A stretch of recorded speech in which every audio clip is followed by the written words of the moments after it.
Callum, please tell me the truth. This is not really a study. This is not a study. It is a study, actually. It's a realistic study. We come to the conclusion that if we ever are going to do something at conceptual stage, we have to do something that we could actually deliver. So for us, it's a very real study where we understand the real world. So I just told you it's a nice little car. I think it's a bit more. Tell me about it, please. It's a nice little car. I think it's very kind words you said. I think that actually sums it up in many ways. But it's got a lot of presence, this car, on the road, and we've seen it outside on the road. And it's very important for me that a car has presence, especially a sports car, has lots of presence on the road. It has stature, it has confidence, and to that end, the car visually it fills a really nice volume. So it's not just a nice little car; it's got a lot of presence as well. It's very muscular as well, of course, which is very important for a Jaguar. Against which other cars this one will fight? Well, that's not for me to decide. We'll let the customers decide that. It's about the same size as a 911 Porsche. It's about the same size as an Aston Martin V8. So, but we'll let our customers decide if we were to build this car, what they might think. The thing about a car of this kind, though, is people buy them because they want them, not because they're replacing something necessarily, or they had this, they want that.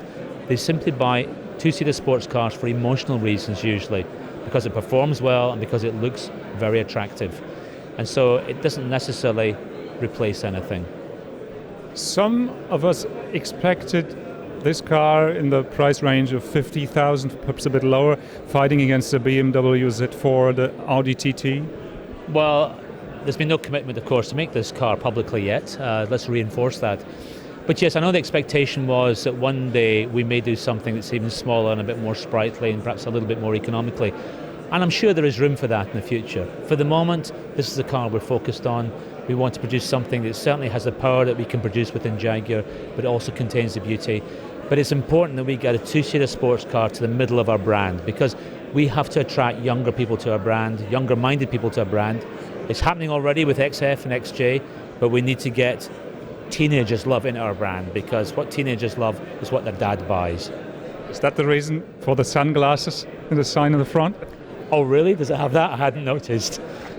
Okay, during the design process, how much E-Type was going in there? Well, we're very conscious of the E-Type. We're very conscious of the power of the E-Type. I understand the E-Type inside out, back to front, and how it came about. The E-Type was designed in an era where there were no rules. Even the aerodynamics wasn't really very correct, if the truth be known. It was a car designed from first principles of geometry. I love the purity of it, and I try to learn from that. However, like any car being designed from first principles, we have to understand today's legislation, today's requirements, today's package for people who are taller than 2 meters, for instance, and we design the car around that. And I have to say, this is the best we can do for that matter. And I hope in time, years to come, if we were to build this car, it would find a place in history. I can't tell you that. The E-Type certainly has. It's very pure, very beautiful. I was very conscious of the E-Type when we were building it, but I didn't want to copy it. There's no way. But we have to build a car for today.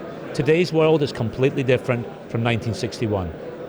Okay, I think we will see this one ready for the road in Geneva. And when will we see the Roadster? I couldn't possibly comment on anything like that. We haven't even declared we're going to build it yet.